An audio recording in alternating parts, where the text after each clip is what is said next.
President Akufo-Addo with the State of the Nation address, a statement that lasted, a number of hours, started at about 2:30. Let's go over to Parliament. Macaulay Kwesi Parker-Wilson is still standing by, has some people for reactions so far. Hello, Parker. Okay, we'll be getting through to Parker, but President Akufo-Addo has been talking extensively about the state of the nation. Of course, he started with COVID-19, and indeed, as we told you here on JoyNews, most of the things that he was supposed to touch on, he did, which is the unity, post-election petition hearing unity conversation he touched on. He also touched on COVID-19, the recovery plan, etc. Let me quickly take you back to Parliament. Kwesi Parker-Wilson is standing by for us. Hello, Parker.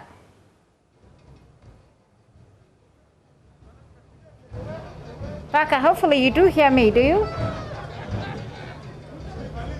We're getting through to Parker. So the president started his statement, of course, re-emphasizing what has happened at the Supreme Court, which is right. So, Gifty, the president, Nana Addo Akufo-Addo, a while ago, delivered his maiden State of the Nation address. Of course, the first State of the Nation address after he was sworn in as president to continue his second term.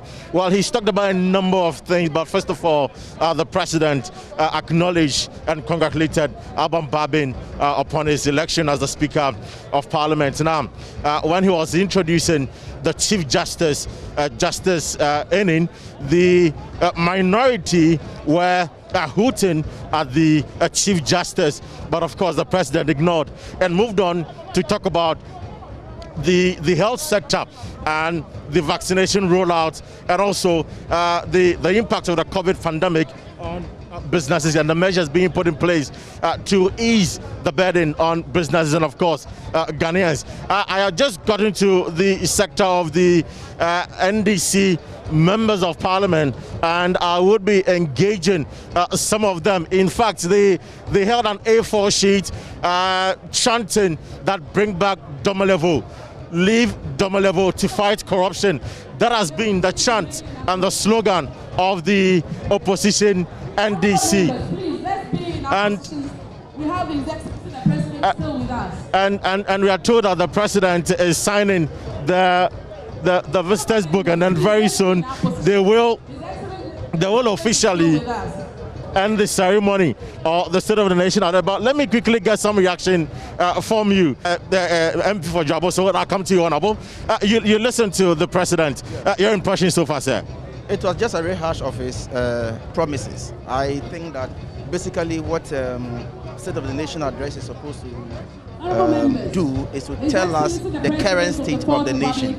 But unfortunately, he kept on giving us assurances upon assurances.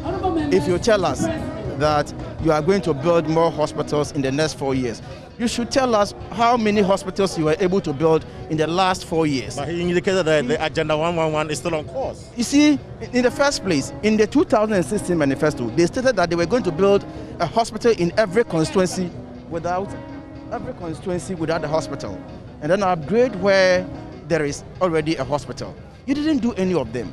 Then again, he came back in 2020 to tell us that he was going to build 88 hospitals. He didn't do any of these things. Then again, there was a lot of abandoned health facilities in the country. As I speak to you now, they are still abandoned. You understand? And then you come and stand here and tell us you didn't do the one district, one hospital, you didn't do the 88, and now you are jumping to 113. But that's all part of the 111. But what did you do? 88 plus the. Don't forget the president has the construction of the regional. Don't forget that the president has only 4 years after he has been sworn in, and I'm telling you that in his past 4 years, how many hospitals did he build? That is where we are starting from. You understand? And then again, there were a lot of things he didn't touch on, and I don't know whether because he hasn't gotten answers to them. For example, you remember he assured the frontline health workers that he was going to give them some allowances. You and I know, you are in the media, that a lot of them have not received any allowances. As I speak to you now, you understand? As I speak to you now, he was talking about what Gavi, the vaccination Gavi has brought to us. He didn't tell us when we are going to buy and when the next batch is coming. You understand? So in the health sector, basically, all that he was doing was just giving promises. You understand? You remember, in 2020, they declared 2020 as the year of roads. Do you understand? Do you remember? But of course, you are told that the pandemic slowed. No. The pandemic didn't slow anything. Today, what you have told us is that when I declared 2020 as a year of road, I was able to construct 20 kilometers of road. Now we are going to add 20 kilometers.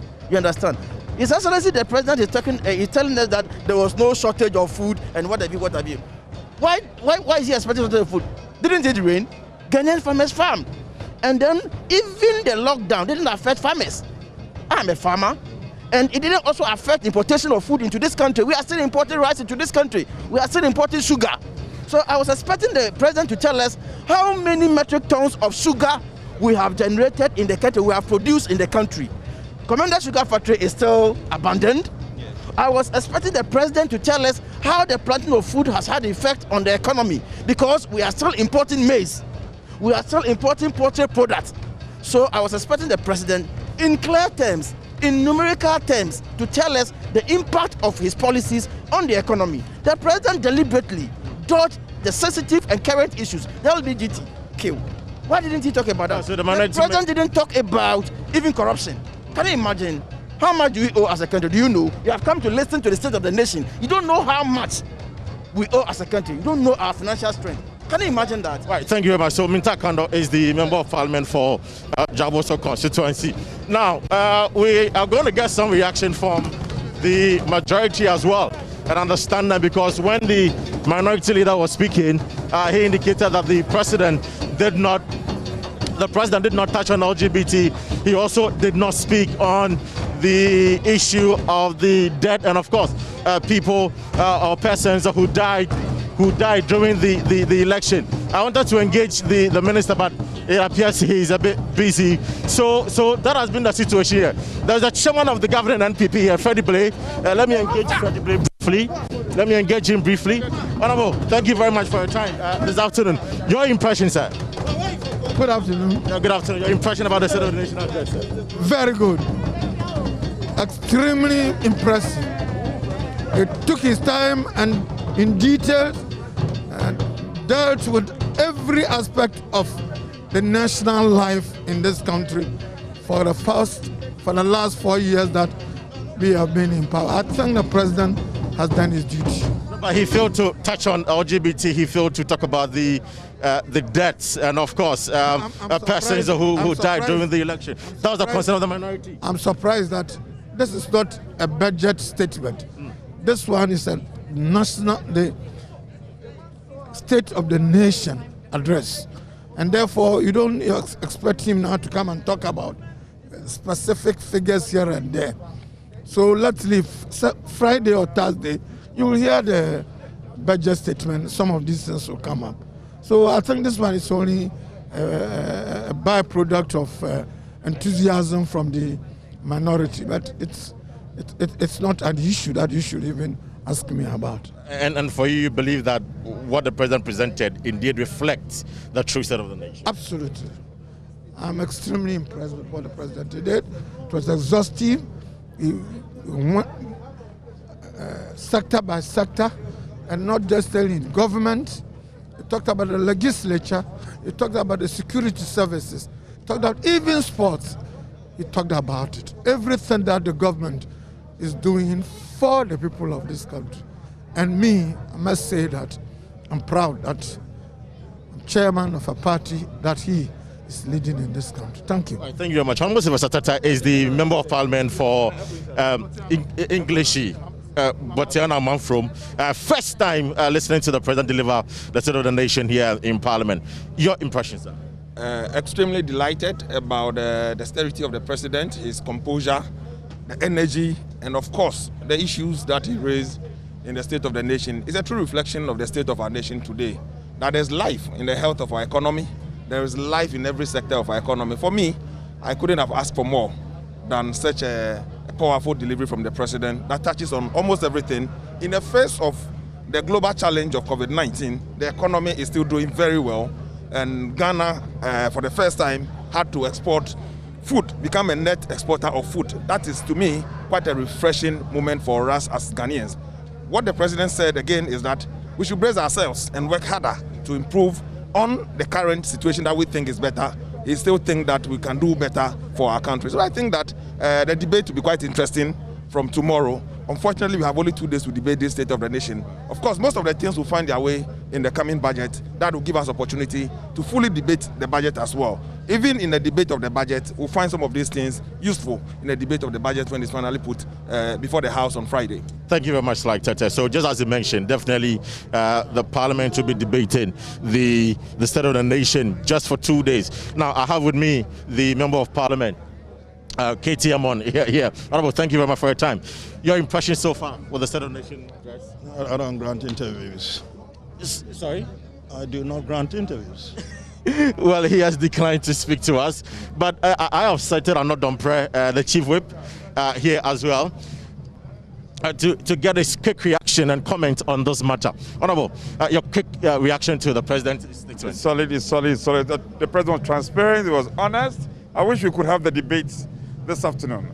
I mean, the speech was rich, and you can see it, the confidence with which he delivered it. So I think that we can't wait to start the debate tomorrow, and I'm just hoping that our colleagues will participate fully for us to let the Ghanaian people know. I think this is a wonderful presentation. Now, what do you make of the heckling by the minority? Well, what can you say about that? I think it was a reasonable heckling, and the President is used to that. He is not new in this House, so I think it's normal. The President was not moved. He was able to contain all the pronounced heckling, and that's marks of a true leader who is not a visitor in this House. So I think it's a good one. It's a good one. Sure. Fortunately enough, the first Deputy Speaker is here. Sir, briefly your reaction to the President's statement. Sir. Excellent performance. Excellent performance? Yes. Well, but excellent delivery, content excellent. But the minority has raised concerns about the President failure to touch on the country's debt and also LGBT activities in the country. That's their job. Raise issues. That's all they do. Well, so the first Deputy Speaker seems to be in a hurry, and we're still trying to get some of the reactions after the President delivered the State of the Nation address this afternoon. But of course, if you listen to the minority and listen to the majority, there seems to be a split of reaction. Whereas the minority believe that the statement did not reflect the true state of the nation or the address, the majority believe otherwise. I have with me the Health Minister here. Sir, good afternoon to you. Good afternoon. First of all, congratulations will be in order. Thank you. Now, one critical thing that the President talked about is about the Agenda 111 still on course. Yes. Where are we at the moment, sir? Agenda 111 is still on course. You know, these things take a little bit of time. We source funding, which is not completed yet fully. But we are doing groundworks in terms of land acquisition and surveying and sort of the things that we're going to do. I believe we will soon launch the projects and people will see what we have done so far. Our consultants are in the field. We divided the country into zones and they are monitoring. Contracts have been signed and work will start endlessly in some places for us to see where we have reached. The President talked about 70 million vaccines by the end of June. Yes. Where are you getting that from? Are you buying as well? We are buying some. We are getting some through the COVAX initiative, but that is not that large. So we're having challenges with supplies, just like across the globe. Those who had money invested in the development, and they are keeping on to the stocks. Last week or so, if you heard, Italy blocked consignments that were bound for Australia because they were also not getting. But we've placed orders for some procurements to be done through the African Medicine Supply Platform, and then COVAX is still supposed to send us some more, and we are also buying from some other sources. Stocks are just not available, but we are working with networks, and the President is also helping us in this process. How much have you budgeted for this? We have the entire vaccination thing. It's quite expensive. It's getting close to about $280-something million from the vaccines themselves and the vaccine deployment itself, those who are going around to vaccinate and the costs involved in all that. So we have a huge budget ahead of us. Like how much are we talking about? How much are we talking about? I mentioned about $284 million. $284 million? Yes. I see. Now, finally, the vaccination campaign. What's your own assessment so far, sir? I think that it's gone quite well. Initially, we thought that Ghanaians wouldn't even come out for the vaccination at all. But from reports that we are getting, it's like all the vaccination centers are getting queues now. And from morning to evening, people are there to be vaccinated. So what is left is how to get in the stocks, and we are working very hard to make sure that we don't run easily out of these stocks. We've been told that some people are already experiencing adverse effects. Are there any compensation? How are you monitoring the situation, sir? I don't know what adverse effects that you are talking about.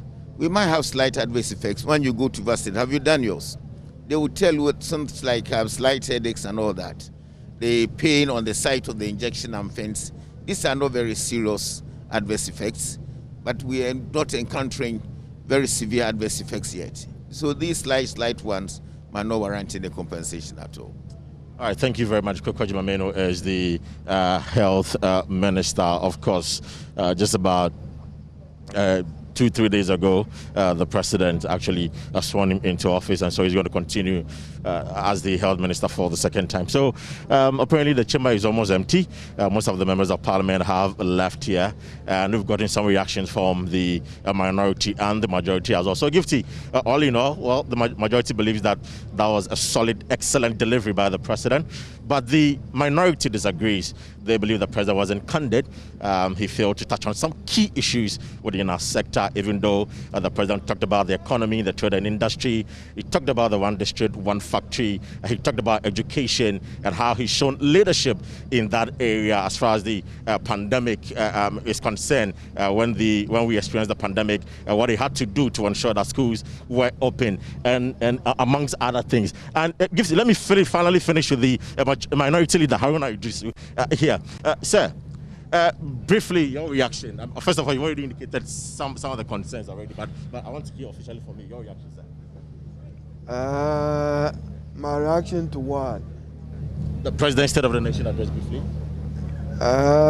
It was disappointing not hearing from the President on the state of our national debt.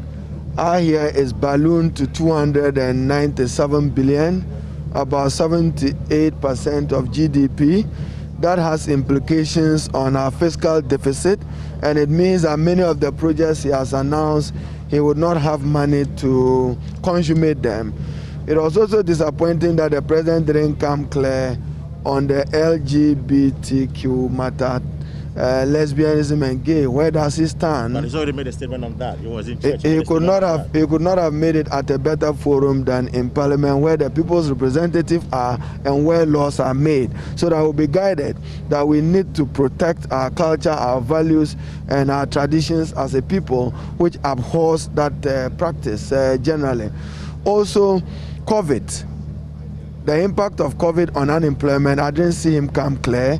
We should know the number of job losses. He only said that 72,000 have had their wage decrease. Right. But how many people are sitting home because of COVID? How many people are sitting home because of his banking sector cleanup? All that have added to deteriorating living standards and deteriorating conditions for Ghanaians that he must work to improve. He was only emphatic about hospitals. These are all promises. At least the NDC built hospital, Upper West region, Greater Accra region, Cape Coast and the others. So as for borrowing, every government can borrow to build their hospitals. So my disappointment is they fulfilled their campaign promises. Which of them? $1 million per constituency works out to 20 million Ghana cedis per constituency in the last 4 years. Show me any constituency that has received up to even 4 million Ghana cedis. But we are told that the money is turning into priority projects. One district, one factory. He was talking about 232. Alan came and spoke about 259. So it means one of them is not sincere to it. Many of them are concentrated here in the Greater Accra, Tema region. They are not spread nationally as they should be. Particularly Upper West and Upper East region. Show me which one district, one factory have been done. So we are disappointed, but at least he's assured us of cooperation. But he's talked about Japan returning to the house. So what's your position on that? It's a no. You are going to reject Japan? No. Japan, what's the emergency? What do they need $500 million or $1 billion for? What do they need it? And they want to securitize our mineral resources for the next 25 years or even to perpetuity, unacceptable to us today, unacceptable tomorrow. Thank you very much. So that was the concluding statement of the Minority Leader, Haruna Drisu. Unacceptable today, unacceptable tomorrow. So with regards to the Japa deal, anytime the government tries to introduce that deal in Parliament, again, the minority is going to resist that. That is the position of the minority. So, Gifty, this is where we wrap up our reactions or conversation with the members of Parliament after listening to close to a 2-hour address by the President of the Republic of Ghana, Nana Addo Akufo-Addo, on the state of the nation, which he believes that in spite of the pandemic, they have done so well to make our economy vibrant, and he's even asking for external investors to come and invest in the country because our economy is still in good shape. So this has been the reaction here from the Dome in Parliament House. Paka, great job there. Thank you so much for the updates, for the interviews, and for monitoring this for us. Kwesi Paka was my colleague there standing by for us in Parliament with all of the updates. President Akufo-Addo's State of the Nation address. Have just a few messages that we need to take care quickly. Do stay with us.